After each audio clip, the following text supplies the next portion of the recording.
Previously on Dolphin.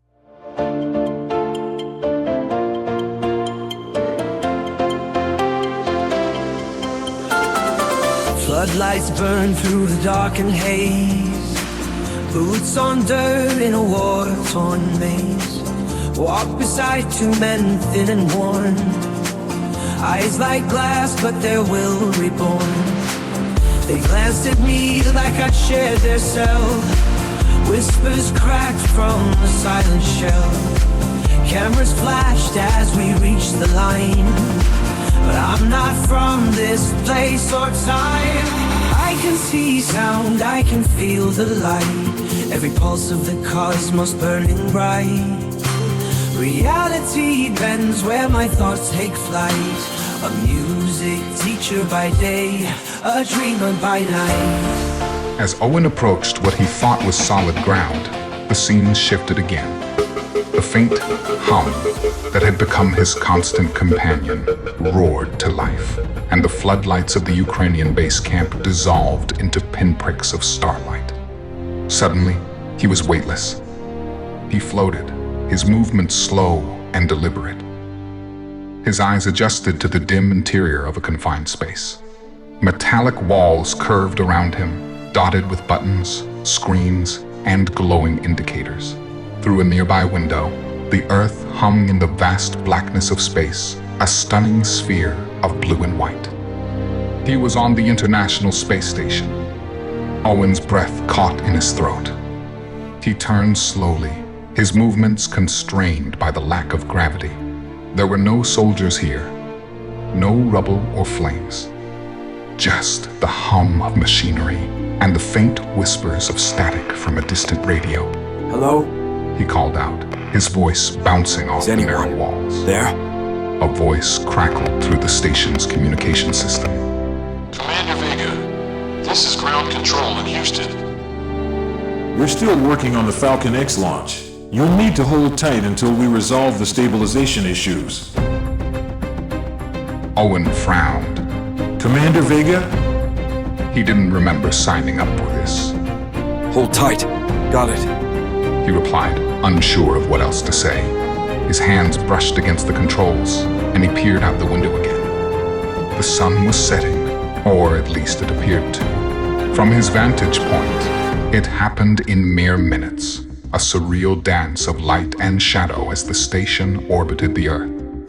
Owen's awe grew. Every person he loved, every memory, every story, all of it was down there on that vibrant, fragile sphere. He thought of his mom in Florida. Owen, mein Liebling. Of Serafina. Hi, hon. And Gabriel in Brooklyn. Great job! Their voices echoing in their shared apartment. Of his students at Battery Park High, their youthful energy filling his classroom. The planet below him was more than just home. It was everything. The hum inside him grew louder, and suddenly he felt a shift. His body accelerated, the sensation of motion returning with a vengeance. Stars streaked past the window in a blur, and the station's interior seemed to stretch and warp. The pinpoints of light resolved into 3 brilliant suns, their combined glow casting long-shifting shadows. Owen's heart raced as he realized where he was. Alpha Centauri. His college science classes flashed in his mind. He was traveling toward humanity's nearest stellar neighbor. Before he could make sense of the situation, the scene shifted again. He was no longer weightless. Gravity returned with a jarring suddenness, and he found himself seated in an ornate room filled with reporters who were following social distancing guidelines during the pandemic. Next to him sat a man he immediately recognized, Andrew Cuomo, the former governor of New York. Cuomo's voice carried the familiar cadence of authority and reassurance as he addressed the room. We are actively managing the clusters in Brooklyn and Queens. Cuomo said, gesturing to a map displayed behind him. The microcluster strategy is designed to target specific areas with rising COVID-19 cases, imposing restrictions tailored to each zone. Owen blinked, disoriented. The governor's words transported him back to May 2020, when the pandemic dominated every conversation. The map highlights zones in red, orange, and yellow. We'll take questions now for Mr. Vega. A reporter turned to Owen. Mr. Vega, as an educator in one of the affected zones, how do you feel about the school closures? Owen opened his mouth, unsure of what to say. His mind reeled. It suddenly dawned on him what was happening.